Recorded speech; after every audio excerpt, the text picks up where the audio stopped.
मुख्य वित्त सचिव असतील, सर्वांशी सविस्तर चर्चा विनिमय करून हा निर्णय या ठिकाणी झालेला आहे। माननीय मुख्यमंत्री महोदय देवेंद्रजी फडणवीस साहेबांचं मला वाटतं की आपण सर्वांनी आभार मानले पाहिजेत। माननीय एकनाथजी शिंदे साहेबांचे आपण पाठीमागच्याही काळामध्ये जो काही एक टप्पा देण्यात आला होता, शिंदे साहेब तर देणारेच होते, आपल्या सगळ्यांना सगळ्या राज्याला माहिती आहे। आणि आदरणीय सुनीत्राताई पवार साहेबांचेही आपण आभार व्यक्त केले पाहिजे। आणि मला वाटतं की आपण विशेष आभार एक वशिला लावायला, हे तर आमचं कुटुंब परिवार आहे, परंतु हेडक्वार्टर मध्ये माननीय मुख्यमंत्री महोदयांना वशिला लावण्याच्यासाठी माननीय गिरीश भाऊंना मी पकडून ठेवलं होतं आणि गिरीश भाऊ एका बैठकीकरता 5 मिनिट वर गेले, परंतु मंगेशला धरून ठेवलाय।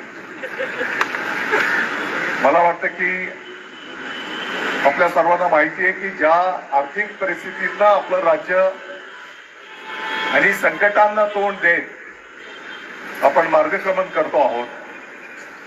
शेतकऱ्यांचे, जसं भाऊंनी सांगितलं की शेतकऱ्यांच्या कर्जमाफीच्या संदर्भातला विषय असेल, अवकाळी पाऊस, होणाऱ्या दैनंदिन घटना, आणि म्हणून मुख्यमंत्री महोदयांनी 31 मार्च ही आपल्याला म्हणजे बजेट अधिवेशन की ज्याच्यामध्ये या संदर्भातली आर्थिक तरतूद केली जाईल असा शब्द आपल्या सर्वांना त्या ठिकाणी दिलेला आहे। मी या महायुती सरकारचा आपल्या सर्वांच्या वतीने आभार व्यक्त करतो। त्याच्यासोबतच आपले जे काही मुद्दे आहेत, पटसंख्येचा त्रुटी पूर्तता, प्रचलित, तर मी आता नवीन शिकायला घेतलेलं